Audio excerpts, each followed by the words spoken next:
Hello, welcome to our very special look at Captain America, the Winter Soldier. If you don't want to know anything about Captain America, the Winter Soldier, don't listen. But please do read our text review, which is up on the site now, and it is not very spoilery. So, Emma, first thoughts about Captain America? It's a very human story, actually, and I think a lot of people felt that Captain America is not a well-established hero. This film does a really good job with sort of continuing on the first film's legacy, but also introducing Black Widow. I think it was actually the best use of Black Widow, probably, of any Marvel film yet. And this is the first of many spoilers we're going to get into. So the Winter Soldier is Bucky Barnes, played by Sebastian Stan, who is sort of Cap's best friend in the first film, and he dies. And using him is really good because it sort of makes the emotional stakes high going into the third act.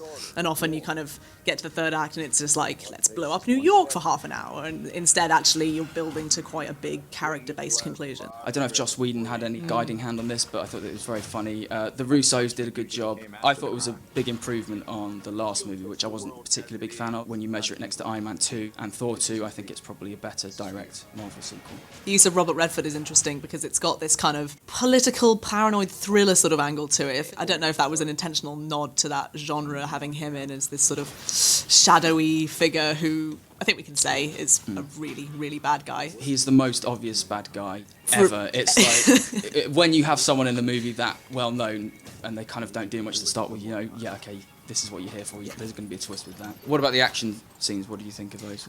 I loved the way that it was actually very hand-to-hand based. There wasn't there was some grand scale exploding buildings, destruction, but it was mostly more about, Steve Rogers fighting people on the ground, that amazing elevator sequence where he just destroys an entire elevator full of armed sort of agents. I think there was a lot more emphasis on that. S.H.I.E.L.D. quite important to this movie. The plot, this movie gets kick-started by basically S.H.I.E.L.D. and what happens to Samuel L. Jackson, where he comes under attack, and there's sort of like this, I guess, an issue of like trust, where do people trust S.H.I.E.L.D. like as an institution, and then Captain America himself has trust problems with Samuel L. Jackson, and I think that's quite a nice thing that they have in this film. And it goes back to the first film of the kind of the morally compromised world that Steve Rogers comes from, a sense that these aren't straightforward heroes.